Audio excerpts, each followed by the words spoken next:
once again welcome back to Edupod SLC. എല്ലാവർക്കും സ്വാഗതം. Welcome back. എല്ലാവരും സേഫ് ആയിട്ടിരിക്കുന്നു എന്ന് വിചാരിക്കുന്നു. നമ്മൾ ഡിസ്കസ് ചെയ്യാൻ പോകുന്ന പ്രധാനപ്പെട്ട ഒരു കാര്യമാണ് നമ്മുടെ തമ്പിൽ നിങ്ങൾ കണ്ടപ്പോൾ ലോകത്തെ ഞെട്ടിച്ച ഒരു കൂട്ടക്കൊല അല്ലേ. നമ്മൾ ഒരുപാട് നമ്മളെ ചരിത്രം പരിശോധിക്കുമ്പോൾ ഒരുപാട് കൂട്ടക്കൊലകളെ പറ്റി നമ്മൾ കാണാറുണ്ട് അല്ലേ. നമ്മളിപ്പോൾ ഏറ്റവും വലിയ ഇത്തരത്തിലുള്ള ചില കാര്യങ്ങൾ നമ്മൾ കേൾക്കുമ്പോൾ നമ്മളെപ്പോലെ നമുക്ക് ഭയപ്പാടാവും ആ ഒരു കാലഘട്ടത്തെ പറ്റി ആലോചിക്കും അല്ലേ. അങ്ങനത്തെ ഒരു കാലഘട്ടത്തിലെ രണ്ട് വ്യക്തികളെ പറ്റി നമുക്ക് നമ്മുടെ സെക്കൻഡ് ചാപ്റ്റർ ദ വേൾഡിൻ്റെ 20th century നമുക്ക് പഠിക്കാനുണ്ട്.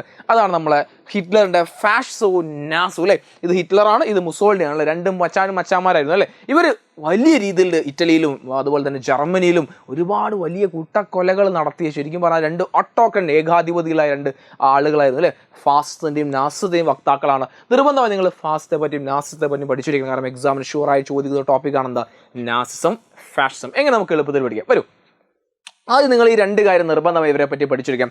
എന്താണ് ഫാസ് അല്ലേ. ശരിക്കും ഫാസിസത്തെ പറ്റി വളരെ ഡീറ്റെയിൽ ആയിട്ട് നമുക്ക് പറയുന്നത്. ശരിക്കും ഈ ഫാസിസത്തിന്റെ നേരെ ഫോട്ടോസ്റ്റാറ്റ് ആണ്, ജർമ്മൻ ഫോട്ടോസ്റ്റാറ്റ് ആണ് ശരിക്കും എന്താ നാസിസം എന്ന് പറയുന്നത് അല്ലേ. അതുകൊണ്ട് നമുക്ക് വലിയ വ്യത്യാസമൊന്നുമില്ല. എന്താണോ ഫാസിസ്റ്റുകളുടെ രീതി അത് തന്നെയാണ് നമ്മൾ ആരുടെ രീതി, നാസിസ്റ്റുകളുടെ രീതി എന്ന് പറയുന്നത് അല്ലേ. അപ്പോൾ കൃത്യമായി നിങ്ങളുടെ ടെക്സ്റ്റ് ബുക്കിൽ കൊടുത്തിട്ടില്ല ഈ ഒരു കോളം, ഈ ഒരു ടെക്സ്റ്റിൽ കൊടുത്തിരിക്കുന്ന ഈ കാര്യങ്ങൾ ആന്റഗോണിസം ഡെമോക്രസി എന്താണ്, അവർ ജനാധിപത്യത്തെ വിരോധമാണ്. ഒരിക്കലും ജനാധിപത്യത്തെയോ അല്ലെങ്കിൽ നിങ്ങൾ ആലോചിച്ച് നോക്കൂ, ജനാധിപത്യത്തെ എതിർക്കുക എന്ന് പറഞ്ഞാൽ എങ്ങനെയായിരിക്കും.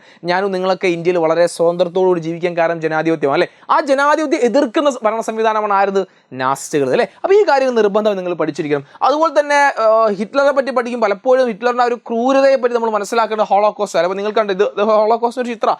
ജൂതന്മാരെ അദ്ദേഹം അല്ലേ, ജർമ്മനിയിൽ മുഴുവൻ ജൂതന്മാരെയും അദ്ദേഹം പിടിച്ചു കൊണ്ടുവരും അല്ലേ. എന്താ ജൂതന്മാരോട് ഇത്ര ശത്രു തോന്നാൻ കാരണം? അദ്ദേഹം പറഞ്ഞ കാര്യം ഇങ്ങനെയാണ്, Hitler held the Jews responsible for Germany's ruins and humiliation. അതായത് ജർമ്മനിയുടെ എല്ലാ നാശത്തിനും, ജർമ്മനിയുടെ ഹ്യൂമിലിയേഷൻ എന്ന് പറഞ്ഞാൽ ജർമ്മനിയുടെ എല്ലാ നാണക്കേടിനും ജർമ്മനിയുടെ എല്ലാ നാശത്തിനും കാരണം ആരാണ്? അത് ജൂതന്മാരാ.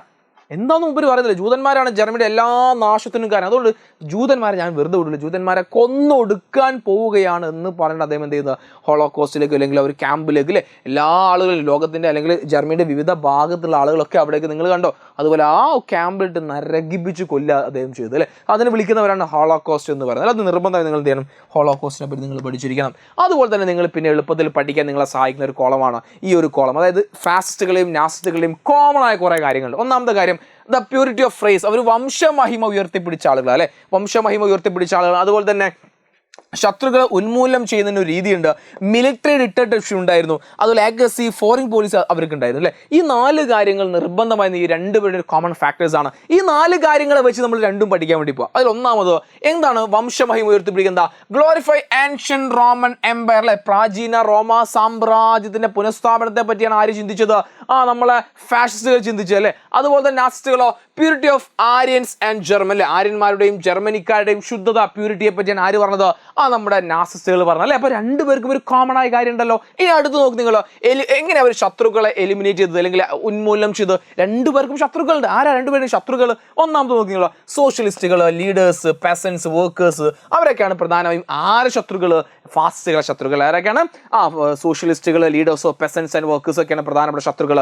ഇനി നാസിസ്റ്റുകൾ നോക്കി നിങ്ങൾ സോഷ്യലിസ്റ്റുകൾ, കമ്മ്യൂണിസ്റ്റ്, ജൂതന്മാർ, ജനാധിപത്യ വിശ്വാസികൾ, ഇവരൊക്കെയാണ് ആരെ? നാസിസ്റ്റുകളെ ശത്രുക്കൾ അല്ലേ. അപ്പോൾ ഫാസിസ്റ്റുകളും നാസിസ്റ്റുകളും കൃത്യമായ ശത്രുക്കളുടെ രണ്ടുപേരുടെയും ഒരു കോമൺ എനിമീസ് പറഞ്ഞാൽ ആരാ? ജനാധിപത്യവാദികളും വിശ്വാസികളൊക്കെ അതല്ലേ. അതുപോലെ തന്നെ നമുക്കറിയാം ഈ രണ്ട് ശത്രുക്കളെയും എന്താണ് അവരുടെ ഉന്മൂലനം ചെയ്യാൻ വേണ്ടിയിട്ട് ഫാസ്റ്റ് ഐഡിയകൾ അല്ലെങ്കിൽ നാസിസ്റ്റ് ഐഡിയകൾ നടപ്പിലാക്കാനായിട്ട് അവർക്ക് ഒരു സൈൻ ഉണ്ടായിരുന്നല്ലോ. ആ സൈന്യത്തിന്റെ പേരെന്താ?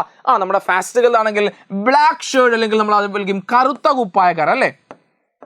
കറുത്ത കുപ്പായക്കാർ നമ്മൾ വിളിക്കാറുണ്ട് ബ്ലാക്ക് ഷർട്ട് അല്ലേ. അതുപോലെ തന്നെ ഹിറ്റ്ലർക്ക് ബ്രൗൺ ഷർട്ടാണ്, തവിട്ട് കുപ്പായക്കാർ അല്ലേ. തവിട്ടും ബ്ലാക്കും അല്ലെ ഒക്കെ അങ്ങോട്ടും ഇങ്ങോട്ടും ഇവർ തമ്മിൽ ഒരുപാട് സാമ്യതകളുണ്ട്.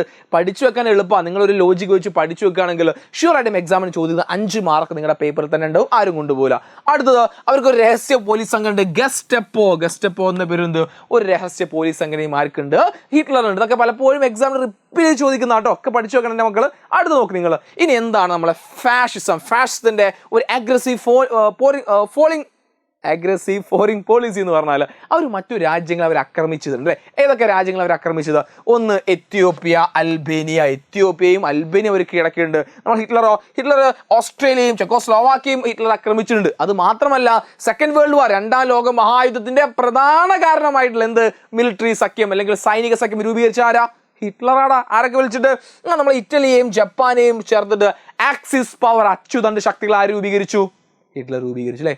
ഇത് പോരല്ലേ, അതെല്ലാം കൂടി ചേരുമ്പോഴാണ് ശരിക്കും എന്ത് ചെയ്യുന്നത്, വീണ്ടും ഒരു ലോകത്തൊരു യുദ്ധം ഉണ്ടാകുന്നത് അല്ലേ. സോ ഇത് എക്സാമിന് വളരെ പ്രധാനപ്പെട്ട ടോപ്പിക്കാണ്, നിർബന്ധമായും പഠിച്ചിരിക്കുക, എക്സാമിന് ചോദ്യം. സോ നിങ്ങളുടെ ഫ്രണ്ട്സിലേക്ക് ഒന്ന് ഷെയർ ചെയ്ത് കൊടുക്കുക, നിങ്ങളുടെ വിലപ്പെട്ട അഭിപ്രായങ്ങൾ താഴെ കമൻറ്റ് ചെയ്യുക, ചാനൽ സബ്സ്ക്രൈബ് ചെയ്യാൻ മറക്കരുത്. സോ താങ്ക് യു, അടുത്തൊരു വീഡിയോ കാണാം. ബൈ.